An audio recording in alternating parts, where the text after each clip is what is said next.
Bom dia, boa tarde, boa noite, bem-vindos a mais um episódio do podcast Impulsiona e Transforma, aquele nosso podcast do Grupo JM. Tô aqui, como sempre, com o André. E aí, André? É isso aí, sejam bem-vindos a mais um episódio. Esse episódio mais do que especial, que vocês vão adorar essa história e vocês vão adorar consumir esse tipo de produto, Cara, não é não, Rafa? hoje nós estamos aqui com um convidado muito querido nosso, o Cauré da Calango. E aí, Cauré, beleza? Tudo bem, Mupa? Bom dia, bom dia. É um prazer estar aqui com vocês. Obrigado por você ter vindo. Ô, Cauré, qual que é a proposta do nosso podcast? Nós estamos aí com várias edições, a gente gosta de ouvir histórias de empreendedores. A gente aprende com as histórias, porque a gente sabe que empreender não é fácil, então a gente acaba se relacionando com muitas coisas que são contadas aqui. E a gente quer ouvir a história da Calango, cara. A gente acha que deve ter uma história muito legal por trás. Eu, pessoalmente, conheço partes dela, não conheço tudo. Então conta pra gente como tudo começou, como é que você foi parar, né, nesse mercado? Tá, vamos lá. Então, assim, primeiro, nós somos hoje em 4 sócios, né? Que são os irmãos e meu pai, né? Sim, Então, a é uma família. empresa familiar, né? Uhum. E acho que como muitos, né? Como muitas pequenas empresas que a gente tem aqui no Brasil. E a história basicamente vem... todos nós não tínhamos esse background na área da indústria, ou muito menos da indústria de alimentação e bebidas. Cada um tinha a sua profissão, cada um tem a sua formação e cada um muito diferente do outro, né? Eu venho da indústria automotiva, trabalhei 12 anos na indústria automotiva, mas a gente tinha uma paixão comum entre todos, que era a cerveja. Tudo isso começou com o meu pai. Lá no comecinho da década de 90, ele fez uma viagem para a Bélgica para visitar um amigo. E lá ele descobriu um universo de cerveja que ele nunca tinha visto. Ele viu que era cerveja de verdade. Ele viu que era cerveja de verdade. Então, imagina só, hoje é relativamente comum a gente ter essa oferta de cervejas diferentes aqui. Mas imagina isso lá em 92, por exemplo. Cara, eu morei na Alemanha. Isso foi em 2010. 2009, 2010. Eu também abri minha cabeça. Eu Sim. falei, nossa, existe isso? Porque pra mim era Skol, Brahma e Antártica. Exatamente. Então ele foi lá, fez essa viagem em 92 e abriu a cabeça dele. Ele falou, caramba, não é isso aqui que eu conhecia como cerveja, né? Tem uma infinidade de cores, sabores, aromas, intensidades. E quando ele voltou, ele ficou por muito tempo com isso na cabeça, assim, pô, e aquela cerveja? Eu nunca vou conseguir beber aquela cerveja de novo, né? Se eu não tiver que sair do país de novo. E um tempo depois ele falou assim, ó, quer saber? Eu vou fazer a minha própria cerveja. E fez um curso de produção caseira de cerveja, né? Na época em Campinas ele fez, que era o único lugar da região que tinha esse tipo de curso, assim. Fez esse curso e começou a produzir em casa. E ele Começou a estava produzir trabalhando? cerveja em casa, trabalhava. Ele é arquiteto de formação.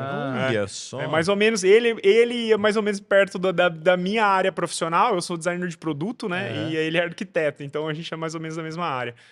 E trabalhava como arquiteto e começou a fazer cerveja em casa como um hobby para fazer algo diferente, algo que ele não encontrava para comprar aqui, né? Lógico. E tentava replicar aquelas receitas que ele tinha provado lá atrás, né, na Bélgica. E foi indo esse hobby. Aí o meu irmão também começou a ajudar ele a fazer cerveja em casa. Aí, dei um tempo depois, assim, eu também comecei a fazer, né? Eu morava fora e fiquei com inveja deles dois fazendo cerveja aqui e comecei a fazer cerveja lá também. E a gente ia trocando cerveja só por videochamada, assim, ó, hoje eu fiz essa aqui, tô experimentando. Você morava fora então, do Brasil? Morei na Alemanha também. Ah, na Alemanha, tá. Eu trabalhava na indústria automotiva e morava lá, Você também né? via que era cerveja boa. Exatamente, isso. E eu gostava de fazer, mesmo assim, eu gostava de fazer cerveja, né? O alemão não entendia muito bem, né? Eu olhava assim, pô, mas o que você tá fazendo cerveja? Aqui na Alemanha você tá fazendo cerveja em casa, né? Então era uma paixão que unia a família. Isso, né? Era um exatamente. hobby de novo, Era um né? hobby. E daí, nesse tempo, meio que os dois... é aquela coisa, você começa a fazer cerveja em casa. Cerveja é uma coisa que todo mundo gosta. E daí vem aquele amigo e fala, pô, deixa eu experimentar a sua cerveja. Aí aquele outro amigo vai fazer um aniversário, pô, faz uma cerveja pro meu aniversário. E aí vai, essa aqui. Um dia eles pararam e falaram assim, peraí, vamos tentar fazer isso de uma forma que a gente possa comercializar essa cerveja. E eles procuraram uma outra cervejaria, uma cervejaria em Águas, São Pedro. E pediram para essa cervejaria produzir as receitas que eles já tinham, Tá. né? De uma forma já legalizada, né? Que desse para eles comercializarem aquele produto, né? Ou a gente chama isso de cervejaria cigana, né? Sim. Você tem as suas receitas e você procura uma fábrica para terceirizar a sua produção, né? Você é uma white cervejaria, label. você é uma cervejaria sem casa. Tá. Aí eles fizeram isso, fizeram os primeiros lotes, isso foi em 2014.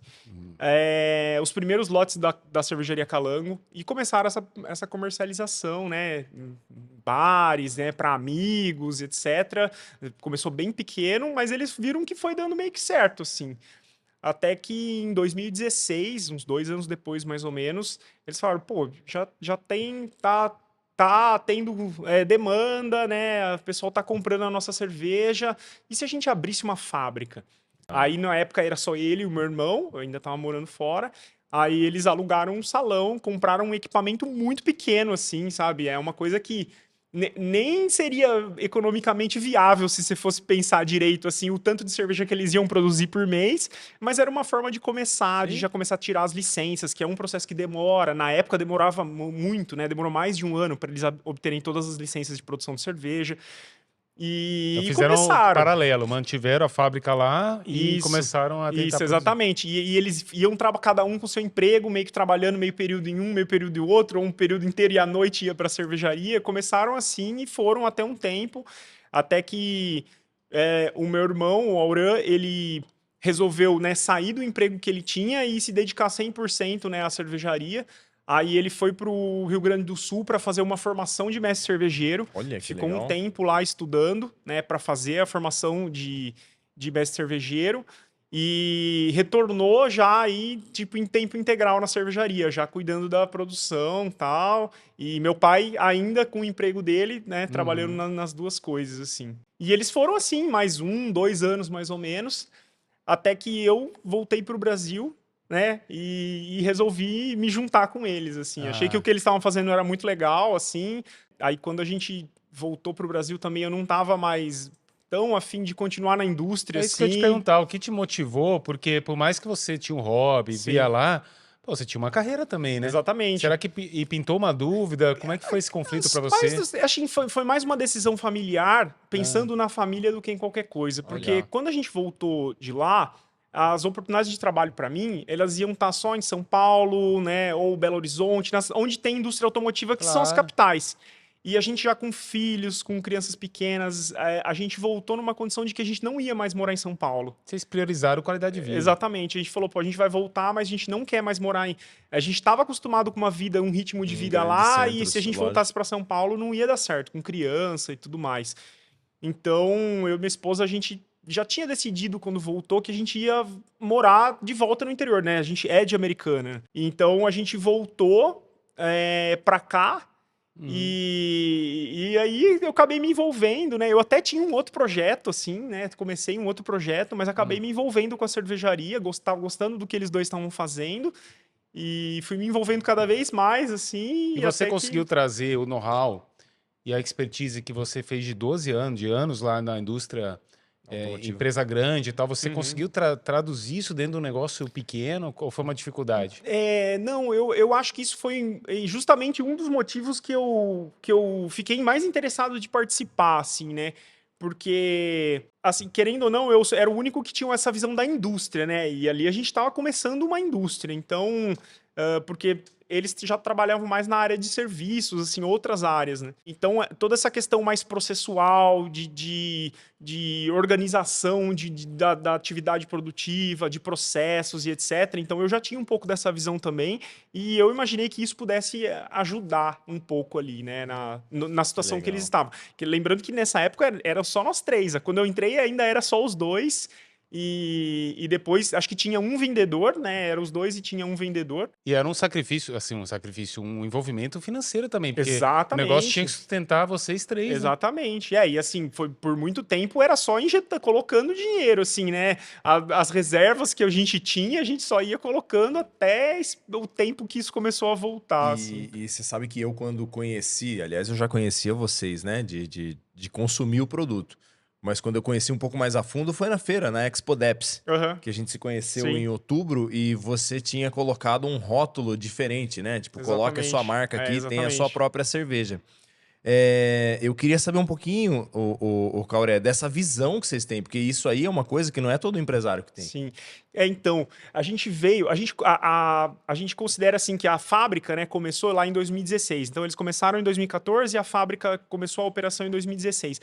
Naquela época, tinham 380 cervejarias no Brasil. Então, o mercado, assim, ele estava começando. Então, era muito mais fácil trabalhar. Era muito mais fácil você vender, porque não tinha muitos outros concorrentes no nicho de cervejas especiais. Obviamente, a gente tem a cerveja convencional, né, que a gente compra no supermercado, mas nesse nicho de cervejas especiais não tinha muita concorrência. Os dados de 2023 do Ministério da Agricultura, que já tem mais de 1.400 cervejarias hoje, né, no Brasil, assim. Então, assim, é um crescimento enorme, assim, né? Então, já não é mais o mesmo mercado. E a gente começou a sentir isso, né? Começou a sentir que não estava mais tão fácil mais você colocar suas cervejas numa chopeira de um bar ou numa geladeira de um bar. Tava cada vez mais difícil, porque é um mercado que ele não é maduro ainda. Então, a gente vê muito assim, muitas cervejarias abrem pensando que assim, isso pode ser um bom negócio, né? O negócio está começando, vamos abrir. Às vezes você consegue abrir uma coisa pequena com investimento nem tão grande.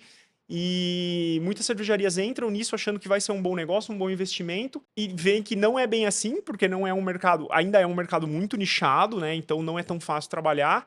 E daí você começa a ver algumas distorções, assim, algumas empresas que estão tentando sobreviver vendendo muito barato, né? Então isso acaba atrapalhando o mercado. E aí isso acaba atrapalhando a gente também, né? Porque você vai lá vender no seu ponto de venda, né? Pô, você traz todo o seu produto, a qualidade, a história, tudo. E daí tem uma outra cervejaria que tá nessa luta pela sobrevivência, que tá fazendo qualquer coisa e coloca um produto lá 30% mais barato. Certo.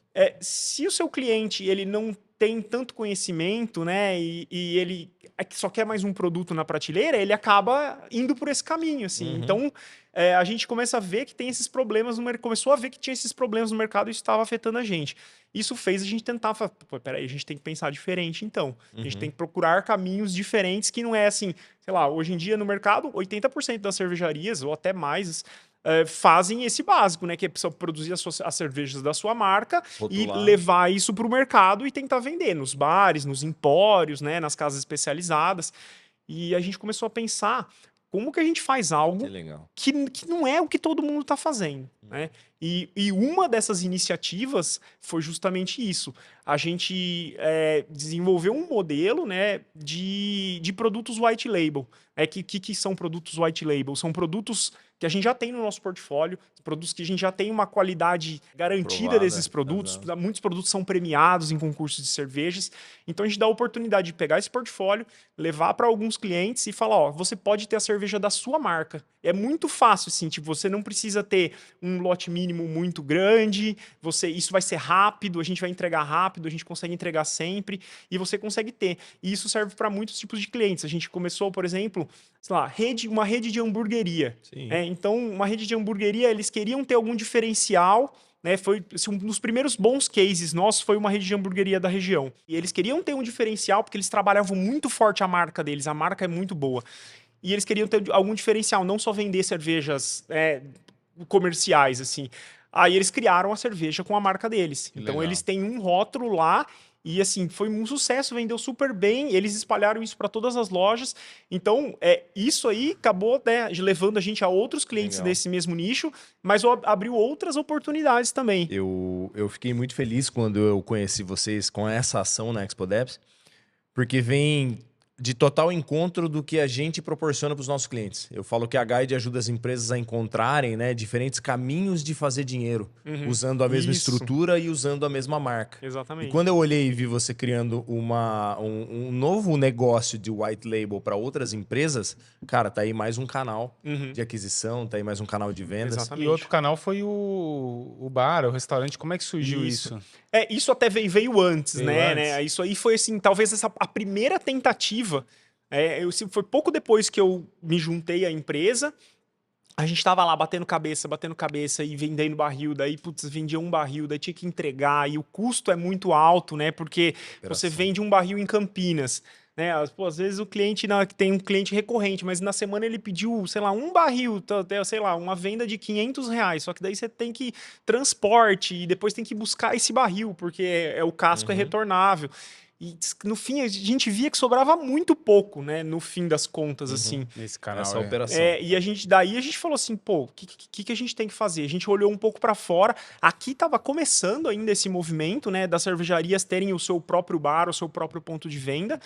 Mas a gente começou a ver lá fora que esse era o padrão, assim, né? No mercado dos Estados Unidos, por exemplo, as cervejarias artesanais, elas têm a fábrica e têm o próprio bar para vender direto para o consumidor final. Cria uma relação direta. Exatamente. Então isso aí tem vários pontos positivos. Uma, né, todo o lucro ali da venda, né, todo o lucro da cadeia fica na sua mão. Sim. Você cria relação, você fortalece a sua marca. Você tá lá na ponta vendendo o seu produto direto para o consumidor final. Então é diferente de você ter um intermediário. Você tem um vendedor lá, né, ou um ponto de venda que tá lá vendendo o seu produto, mas está vendendo vários outros também, né? Então, a gente cria um ambiente que conversa, um ambiente que representa, né, o que a gente acha que tem que ser a marca, a imagem da marca, e a gente está ali na ponta, muitas vezes nós mesmos estamos ali na ponta conversando com o cliente, explicando, contando a história, falando a história de cada cerveja, né? Explicando, né, histórias das receitas, histórias da fábrica. E isso realmente cria comunidade e melhora. E por falar em histórias, assim, qual que são os diferenciais da Calango, fora essas estratégias que nós estamos discutindo, né? Você falou mais de 1.000 cervejarias, né? O que diferencia, na tua visão, a Calango, os valores dela e também o que isso traduz no negócio, nos produtos, né? Eu acho que falar de qualidade é uma coisa dentro do nosso nicho, uma coisa meio, né, mais do mesmo, assim, né? Porque eu tenho certeza que dentro dessas empresas que atuam nesse segmento, né, pelo menos as sérias, eu acho que todo mundo está focado na qualidade, em trazer um produto que seja diferente do produto que você vai lá e compra no supermercado, né, R$5 uma latinha, né? Então todo mundo está querendo trazer qualidade. Mas assim, histórias são muito importantes, né? Então, assim, tudo tem um porquê de acontecer, né? Tudo tem uma história. Tem uma história que eu sempre gosto de contar, assim, que é o nosso primeiro produto, é a receita número 0001, né? O registro 001 da Calango lá, que é uma cerveja que a gente chama de Cacau Stout. É uma cerveja escura, né? Inspirada no estilo irlandês de cerveja, né? Todo mundo conhece a Guinness, né? Como o maior expoente desse estilo, aquela cerveja escura. E a gente tem essa cerveja que ela nasceu antes da cervejaria existir lá, quando meu pai e meu irmão faziam cerveja em casa, assim. O meu irmão, ele é zootecnista de formação, e ele trabalhava em um instituto que fazia um trabalho em comunidades ribeirinhas lá no meio da Amazônia. Que legal. Então, era assim, no meio geográfico mesmo, assim, vários dias de barco para chegar lá, né? Nessa época que ele morou lá, ele conheceu um produto lá, eles chamavam de bolo de chocolate, se eu não me engano. Lá eles não têm café. Então, o que eles têm lá? O cacau. Então, eles pegavam o cacau, né, faziam uma massa de cacau, e quando isso estava endurecido, eles ralavam isso e coavam, igual a gente faz com o café, assim. Que interessante. Então, ele conheceu esse produto lá e ficou fascinado com esse produto aí. E quando ele voltou, ele sempre ficou na cabeça, falou, putz, isso aqui tem que virar uma cerveja, daí tem que dar para fazer alguma coisa com isso aqui para fazer uma cerveja. E quando ele voltou, eles fizeram muitos testes nesse sentido para utilizar esse produto numa cerveja. Muitas dificuldades, porque o cacau é um produto gorduroso e a gordura com a cerveja são muito inimigos assim, para o processo da cerveja, a gordura, né? Mas depois de muitos testes, eles conseguiram desenvolver um produto que eles batizaram de Cacau Stout, né, que é uma stout com cacau da Amazônia. Que legal. E esse é o primeiro produto e tá até hoje em linha, né? A gente tem uma legião de fãs desses produtos. Já tô convencido, assim. já quero experimentar. E o storytelling, o André sabe disso, ele é uma ferramenta poderosíssima de marketing. Sim. Que seja real, porque tem gente abusando aí, criando umas histórias, né? De colhido no Vesúvio italiano, e na verdade era o tomate dali da... Mas se você é genuíno e é verdadeiro, isso cria um relacionamento que vai além do produto, constrói marca, né? Constrói marca, constrói... Desde a primeira vez que eu passei lá, e aproveitando o storytelling, se você não foi ainda, vá e consuma o lanche de parmegiana que tem lá. Pronto, o storytelling tá feito. Todo mundo que eu falo, acabou. Isso é realmente um dos últimos lançamentos que a gente tem no cardápio lá, porque assim, além de uma cervejaria, hoje a gente tem o nosso ponto de venda, que é uma hamburgueria também, né? Que é um casamento muito legal aí, né? Da cerveja artesanal com os hambúrgueres. E esse é um dos últimos lançamentos que a gente tem no cardápio lá e realmente foi um sucesso. O pessoal, quem come gosta muito. E assim, hoje em dia a gente ainda é o único na região, assim. E faz muito sentido, cara, também contar a história do porquê desse produto, né? Nessa linha que o Rafa estava comentando agora, do poder do storytelling. Exatamente. Né? Eu não consumi ainda essa do Cacau, a 0001 aí que você É. comentou.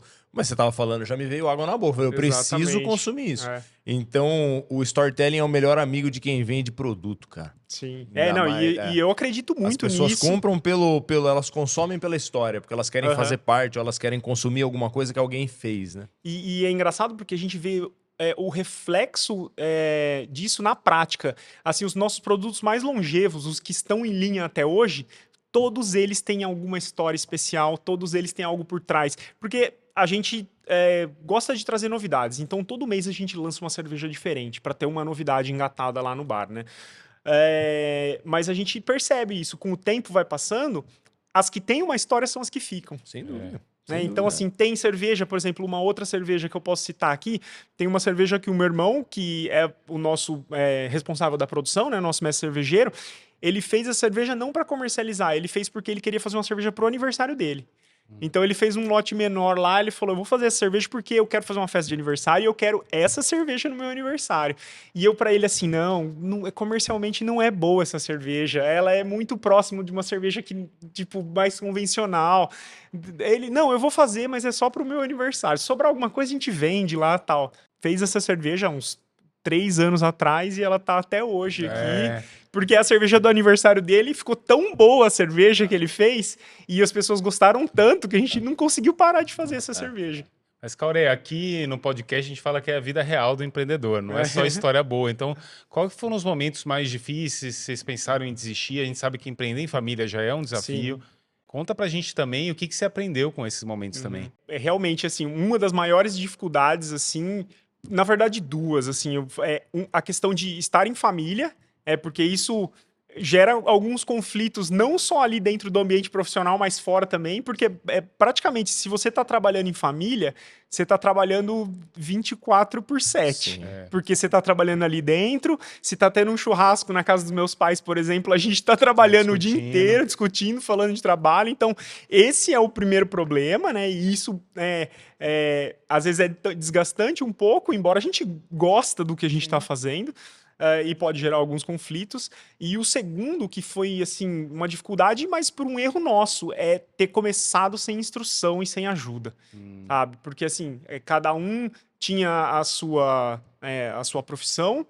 Por mais que eu tivesse um pouco uma experiência em indústria, assim, mas numa parte muito específica da indústria, né? Não tão ali na produção, a gente começou de uma forma muito amador, um empreendedorismo muito amador, assim, né? E a gente demorou um pouco para ir buscar ajuda, assim. Então, passou um tempo, a gente foi tropeçando, até que, né, eu falei assim, não, peraí, tipo, foquem vocês aqui na fábrica e eu vou, tipo, sair também tentar buscar ajuda. Fiz curso, fiz MBA e com o tempo até a gente chegar em vocês, Sim, né? sim. E justamente por causa disso, porque a gente foi vendo que cada investimento e cada esforço a gente fazia em adquirir conhecimento para trazer para o negócio desse lado da gestão, porque assim, o lado da produção a gente estava legal, a gente Esse fazia é o um bom ponto. produto. A maioria dos empreendedores, o Caurei, é a história da maioria, né? Ele abre um negócio não porque ele domina a gestão ou fez um business plan. Ele abre porque ele domina tudo de cerveja, domina tudo da área que ele quer empreender. E esse conhecimento é fundamental para ele empreender, mas quando ele atinge a segunda camada, o que vai fazer ele ter sucesso é a base de gestão. Exatamente. É muito comum, talvez daqui a alguns anos, eu vou te procurar, você e teu pai, e vocês vão ver que vocês nem estão mais envolvidos com a produção. Vocês só estão cuidando da gestão. Então começa até a ficar irrelevante o conhecimento de produto depois de um tempo. Tanto que quem domina a gestão fala que consegue empreender em todas as áreas. Exato. Então vira uma necessidade, mas é a curva de desenvolvimento também. Se você lá no primeiro dia, na hora que vocês quiseram comprar a máquina, ficasse também passando horas fazendo gestão, ia faltar arregaçar as mangas e fazer o negócio acontecer de início também. Exatamente isso. Mas foi assim, foi uma questão. A gente chegou num ponto que a gente estava num teto que não passava, e não passava, e não passava. E assim, a gente precisa chegar em um determinado ponto, senão a gente não vai sobreviver mais muito tempo, porque nesse patamar que a gente ainda tá gastando dinheiro para estar aqui, né? Uhum. E a mudança foi essa, foi começar a olhar com essa questão com o olhar de gestão, começar a mudar, ver o que a gente estava fazendo e tentar melhorar isso incrementalmente para a gente conseguir ultrapassar essa barreira aí. E me fala o seguinte, como é que é o momento atual da empresa? Como é que você está enxergando o mercado hoje? Quais são os desafios que você está vendo que são os maiores desafios hoje, do ponto de vista do contexto, não só da Calango, mas do mercado como um Sim. todo? Bom, do mercado, hoje a gente tem um desafio grande, assim, primeiro que, como eu disse, apesar de a gente estar falando de um mercado de nicho, né, acredita-se que as cervejas especiais, assim, elas não são nem 10% do mercado de cerveja hoje, né? E isso é bom e é ruim. É ruim pelo fato de que o nosso mercado ainda é muito restrito, é bom porque a gente pode crescer, a gente tem muito para crescer. A gente tem muitas pessoas que ainda bebem aquela cerveja de massa que a gente pode converter. E eu sempre falo que esse é o meu maior trabalho, assim. Eu sou um propagador da cultura cervejeira. Perfeito. E eu tô aqui para ensinar pessoas o que é cerveja e como você aprecia e bebe uma cerveja, né, de uma forma melhor, assim, para entender mais o que você está consumindo. Então, esse é um ponto. E tem um outro ponto que é uma questão, né, universal, assim, que as pessoas estão consumindo menos álcool hoje em dia. Então, Sim. a gente já enxerga isso há mais de um ano, assim, o reflexo no mercado. O consumo de álcool vem caindo no geral, assim. Até dos jovens, né? Exatamente, principalmente pelas gerações mais jovens, assim, por noções de mais cuidado à saúde e por questões sociais também, de costume. Mas a gente é empreendedor, a gente tem que ver isso com os olhos do empreendedor e ver onde que a gente pode tirar vantagem disso. Então, assim, o consumo de álcool está caindo. Mas está caindo de uma forma assim que as pessoas estão mais preocupadas com a saúde, né? De um lado. Isso. Então, a gente está uma boa posição em relação a isso. Porque a gente não está oferecendo um produto que a pessoa vai beber por beber só porque ela quer ter uma alteração de Se consciência. antigamente o cara tomava 10 Exatamente. latinhas de Skol e ficava com dor de cabeça no dia seguinte, hoje Então, o cara quer tomar 2 garrafas de uma exatamente. cerveja de qualidade. Exatamente, é por aí. Então, assim, hoje a gente tá aqui para mostrar para as pessoas que, pô, você tá bebendo menos, então presta mais atenção no que você tá bebendo. Exatamente. Sabe? Consome com mais qualidade. Exatamente, consome uma coisa com mais qualidade. Exato. Isso vai te trazer o prazer do consumo, mas vai te trazer outras coisas também, né? Sensações, experiências diferentes. Mas isso, cara, é o que eu falo todo dia aqui no escritório, que é o poder do ecossistema, né? O poder da visão do dono quando está alinhado à visão de marca. Uma vez eu fiz um curso, vale contar essa história aqui, que o cara falou assim, você já reparou que o americano, ele abre um carrinho de hot dog, desse tamanho, pequenininho. Aí ele começa a vender hot dog, ele faz uma embalagem que é mais bonitinha. De repente essa embalagem vira estampa de camiseta. De repente a estampa de camiseta, o pessoal se reuniu, já tá tocando uma música do lado e tá fazendo um festival. Quando o cara piscou o olho, ele tá com tantos carrinhos de hot dog, tantas camisetas, o festival já virou um Lollapalooza e o cara tem um podcast e tá entrevistando o dono do fornecedor de salsicha. Então isso é o poder do ecossistema, porque às vezes o público ele não vai consumir o produto primário. Então ele deixou de comer hot dog, mas ele continua comprando a camiseta ou participando do festival ou como ouvinte do podcast. E é a mesma linha de raciocínio que tá acontecendo aqui, né? Então, pô, de repente eu vendia o barril de chopp. Aí a logística ficou difícil. Eu não faço mais o barril de chopp, agora eu vou para novas áreas, que é o white label. De repente eu abro o espaço ali. Agora o pessoal está consumindo menos álcool, mas eu criei uma comunidade que eu tenho outros produtos para o cara poder consumir. Até a linha educacional que você comentou agora, que você quer propagar o conhecimento para o cara tomar algo de qualidade. E tudo isso está alinhado com o Calango, que é a base de vocês. Exatamente. E o Brasil passou, eu acompanhei uma transformação no mercado, né, de cerveja, como se o brasileiro abrisse a cabeça, né? Era aquela cerveja de milho. Sim, sim. Horrível. Aí ele percebe, aí a indústria tem que se adaptar, aqui é puro malte, quer dizer que é puro malte que eu já era o que devia estar trabalhando, mas eu entendo a indústria, você trabalhou, é muita pressão de imagem, é pressão de volume, tenta se adaptar de qualquer forma. E então quando você fala 10% de cerveja especial, poxa, Imagina o potencial que tem de desenvolvimento disso. Exatamente. Então, a gente ali, eu brinco com o pessoal do atendimento nosso lá no bar, né, que a nossa missão ali é converter as pessoas, né? É fazer as pessoas abrirem os olhos que cerveja não é tipo uma coisa só, né? Não é um produto. Você não chega num restaurante e fala assim, eu quero um prato de comida. Né? Você pede a comida que você quer, a comida que você gosta. E cerveja também é um produto de gastronomia. E a gente tem que mostrar isso para as pessoas, que não existe só cerveja. É existe harmonização, né? Igual vinho. Exatamente, é a mesma igual linha. vinho. O pessoal do vinho briga comigo, mas eu costumo falar, cerveja tem um potencial gastronômico e de harmonização muito maior do que o do vinho. Porque o vinho, ele tem um perfil sensorial um pouco mais restrito. A cerveja, ela tem um perfil muito amplo, assim, né? Muito amplo. Porque o vinho, basicamente, ele depende da uva. A cerveja, ela tem o malte, tem o lúpulo, então são muitos caminhos que você pode trilhar, assim, para ter cervejas extremamente diferentes uma da outra, assim. O que então, falta é construir essa cultura que o vinho conseguiu construir, né? Essa comunidade, cara, não é incomum a gente receber alguém ali no balcão do bar e falar assim, quero ver a carta de drink. A gente tem a carta de drink, mas o pessoal entrega a carta de drink e tá treinado a falar assim, pô, mas por quê, né? Então, a pessoa fala, às vezes, eu não gosto de cerveja. Peraí, então. Qual cerveja que você não gosta? Isso. Pô, você já provou isso aqui? Você já provou isso aqui? Pô, tem que ter uma cerveja ácida com frutas, que é um negócio totalmente diferente. Tem cerveja escura, mais doce, mais alcoólica. E vai dando provinhas para essa pessoa e faz essa pessoa mudar. Falou, pô, eu achava que eu não gostava de cerveja, mas eu provei isso aqui é muito bom. Né? E é cerveja. Essa conversa tá me dando água na boca.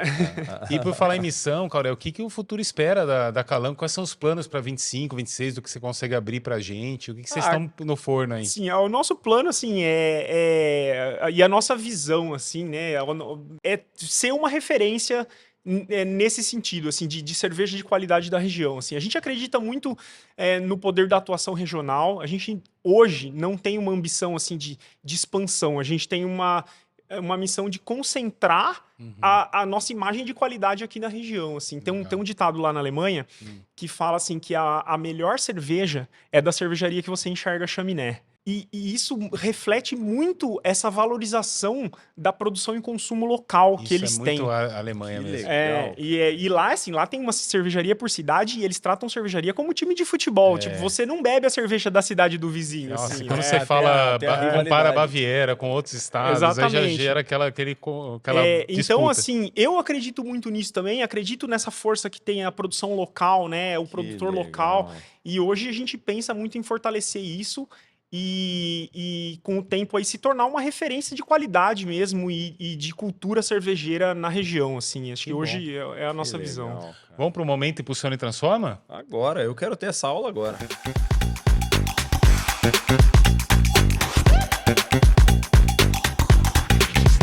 Então, momento Impulsiona e Transforma, momento no podcast que você assume o papel de consultor aí da JM e dá uma dica para quem está ouvindo, vendo a gente, uma dica de algum que você já viveu e que a pessoa está pensando em empreender, está passando por uma dificuldade e que te ajudou muito e te ajuda a saber isso hoje, né? O que você quer compartilhar aí de dica? Bom, vamos lá. Assim, eu acho que uma coisa muito importante que aconteceu, principalmente agora, assim, com a ajuda da JM, é ouvir pessoas de fora. Eu acho que essa é uma dica boa, assim, porque por mais que você tenha, como eu disse, né, eu fui buscar estudo nessa área, né, da administração, eu fiz MBA na Exalc, e assim, tinha o conhecimento, mas às vezes as coisas eram tão naturais para mim, as coisas que estavam acontecendo ali, eu vivia isso do dia a dia, que você acaba não enxergando tudo. Então, você buscar uma ajuda externa, buscar alguém, um especialista de fora, essa pessoa vai conseguir enxergar coisas que são óbvias, parecem óbvias, mas você não estava conseguindo enxergar isso por estar ali dentro, né? Por estar mergulhado ali na operação e não conseguir dar esse passo para trás e ver o todo, assim. Então, hoje eu sinto que isso está fazendo muita diferença para a gente, assim, ter alguém olhando com um olhar de fora, assim, para o que está acontecendo e isso faz você achar caminhos melhores, assim, isso é muito legal. Que legal, Excelente. ótima dica. Ótima aula.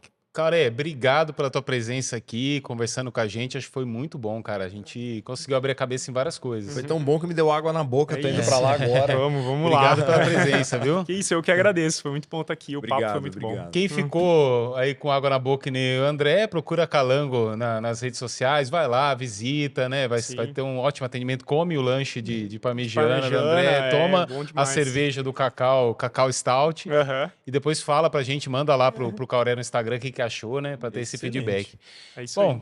Agradeço. Chegamos a fim de mais um episódio, André. Muito obrigado. É isso aí. Até a próxima, pessoal. Voltamos em breve. Valeu.